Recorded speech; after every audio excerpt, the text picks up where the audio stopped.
तो महाराष्ट्र विधानसभा चुनाव की हॉट सीटों की हम बातें लगातार कर रहे हैं। उन हॉट सीट में एक और सीट है, उस सीट का नाम है माहिम सीट।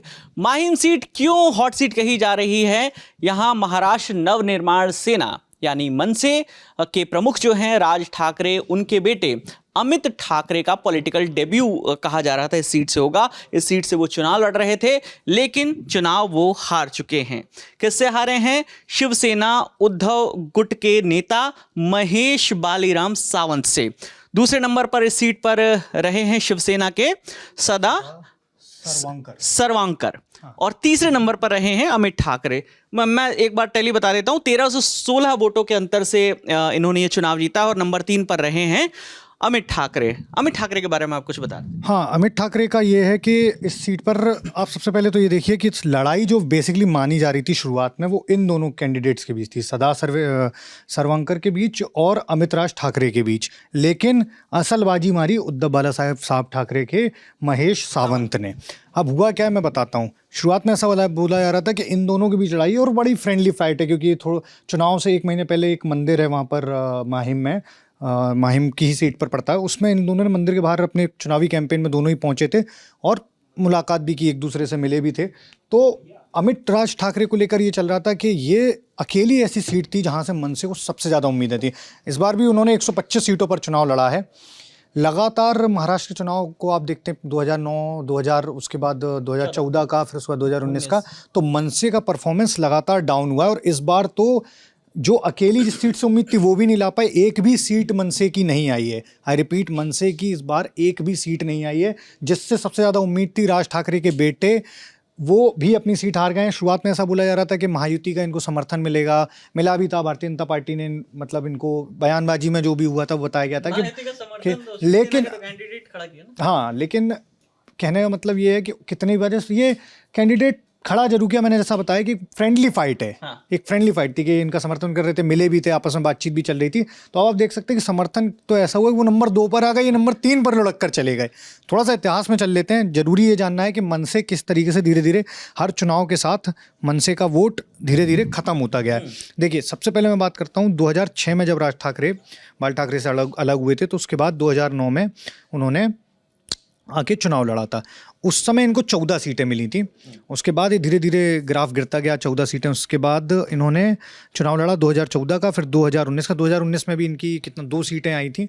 और इस बार तो उनको, और वोट परसेंटेज भी पिछली बार इनका वोट परसेंटेज था 2.25%, और इस बार वोट परसेंटेज में भी भारी गिरावट है। और सीट तो एक भी नहीं आई। जो इकलौती सीट जो उनके बेटे की सीट थी, राज ठाकरे की, लग रहा था कि हाँ वो मतलब जीत सकते हैं, समर्थन भी मिला है महायुति का, भले कैंडिडेट है पर फ्रेंडली फाइट है, वो भी कुछ खास नहीं रही। अच्छा, इस सीट पर मैं थोड़ा मुद्दे भी बता देता हूँ।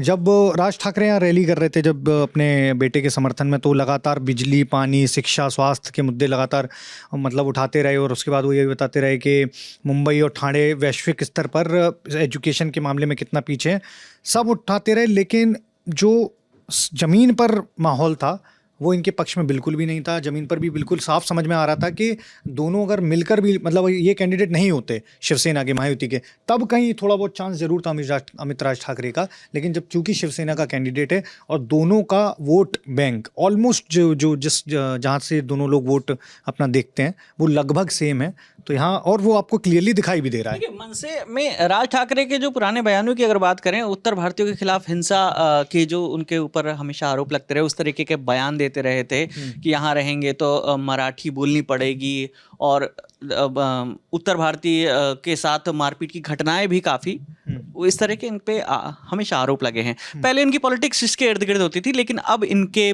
भाषणों में वो तलखी नहीं दिखती है उत्तर भारतीयों के प्रति। मतलब आप ये कह सकते हैं वोट बैंक भी है। हाँ बिल्कुल, बड़ा वोट बैंक जरूर है। लेकिन समय के साथ साथ 2019 के चुनाव में भी ये दिखा था कि इतने अग्रेसिव राज ठाकरे, जो पहले जैसा आपने बिल्कुल सही कहा कि दिखाई देते थे, इस बार भी वो अपनी रैलियों में उतना अग्रेसिव नहीं दिखाई दे। जिन मुद्दों पर बात कर रहे थे, कहीं ना कहीं मन से जब महाराष्ट्र नवनिर्माण सेना जब अलग हुए थे, बाला साहब ठाकरे की पार्टी से जब अलग हुए थे, शिवसेना से बने थे, तो उस समय हिंदुत्व के मुद्दे को लेकर आगे आते थे और बहुत ज़्यादा मुखर रहते थे। मतलब मराठा प्राइड को लेकर के हमेशा आगे आना, और वो टोल ओल नाकों पे आपने देखा होगा मन से कार्यकर्ता तोड़ फोड़ करना, ये सब चीज़ें बहुत एक अग्रेसिव छवि थी इनकी। और इंटरव्यू इनके जो होते थे वो एकदम से पूरा आउटबर्स्ट हो Firebrand जाते थे, नेता फायर ब्रांड नेता थे। लेकिन ये छवि उन्होंने पिछले कुछ दिनों में छोड़ी है बिल्कुल। राज ठाकरे को देखकर अब लगता भी नहीं कि उस तरीके से वो लेकिन अब अगर 2004 की बात कर रहे हैं जब वो अलग हुए, 2006 में 2006 में जब अलग हुए, लेकिन कभी भी चुनाव नहीं लड़ा राज ठाकरे ने। और पिछली बार की हम बात करें वर्ली सीट से, तब दोनों ही जो शिवसेना है तब तक पार्टीशन नहीं हुआ था चूंकि पिछले चुनाव में, तो राज ठाकरे ने कैंडिडेट नहीं उतारा था क्योंकि वहां पर उद्धव ठाकरे के बेटे आदित्य ठाकरे उस सीट से चुनाव लड़ रहे थे और चुनाव पिछली बार वो जीते भी थे। लेकिन इस बार उनको भी ऐसा लगा होगा कि यहाँ से कैंडिडेट, और इस तरह की खबरें भी आई, लेकिन उद्धव गुट ने यहाँ पर कैंडिडेट अपना उतारा और वही कैंडिडेट यहाँ पर जीता है जिनका नाम महेश सावंत है। हाँ, एक लास्ट चीज़ मैं और बताना चाह रहा हूँ कि आप जब इस सीट पर प्रचार का देखेंगे माहिम पर, तो प्रचार हो या कहीं पर भी, मतलब मीडिया में भी, जो लोकल मीडिया भी हम लोग कब देख रहे थे जो नज़र बनाए हुए थे महाराष्ट्र के, उसमें भी ज़्यादातर माहिम की सीट पर दिखाई दिए हैं तो वो राज ठाकरे ही दिखाई दिए हैं, जबकि लड़ उनके बेटे रहे थे। अमित ठाकरे, उद्धव ठाकरे के जो बेटे हैं आदित्य ठाकरे, वो आप देखोगे तो वो मीडिया में हर जगह दिखाई देते हैं। वो उनके पिता से अलग वो अपनी एक छवि बनाने में भी सक्षम रहे हैं पिछले 5 साल में, कि 2019 में जीते, उसके बाद अभी भी वो इस बार भी जीते। तो एक अलग छवि है उनकी, वो आते हैं मीडिया से भी बात करते हैं, रैलियों में भी उनकी एक अपनी कार्यकर्ताओं के बीच है। अभी जब सिंधुदुर्ग में जो मूर्ति गिरी थी तो वहाँ पर भी जो उनकी राणे परिवार के साथ झड़प हुई थी तो वहाँ पर भी आदित्य ठाकरे आगे थे। लेकिन जब आप अमित राज ठाकरे को देखते हैं तो उतना अग्रेसिवली प्रचार भी नहीं किया खुद के लिए भी, और उतना कहीं पर दिखाई नहीं दिए मीडिया में भी और किसी भी जगह पे। मतलब वो लाइमलाइट से पीछे रहकर चुनाव लड़ा, वो आपको दिखाई भी दे रहा है, रिफ्लेक्ट भी हो रहा है सीट पर। तीसरे नंबर पर लड़क गए और मन से एक भी सीट नहीं आई इस बार। तो राज ठाकरे के जो बेटे हैं अमित ठाकरे, उनका पॉलिटिकल डेब्यू होते होते रह गया। इस चुनाव में वो जीते तो वो अपनी लेगेसी को आगे बढ़ाते, लेकिन यहाँ वो चुनाव नहीं जीते हैं, तीसरे नंबर पर रहे हैं माहिम सीट से। तो लगातार महाराष्ट्र, झारखंड और उपचुनाव की जितनी भी हॉट सीट हैं उसकी कवरेज ललन टॉप पर लगातार जारी है। हमारे साथ इस बातचीत में हमारे साथी उदय थे, मेरा नाम विकास वर्मा है। देखते रहिए दी ललन टॉप। शुक्रिया।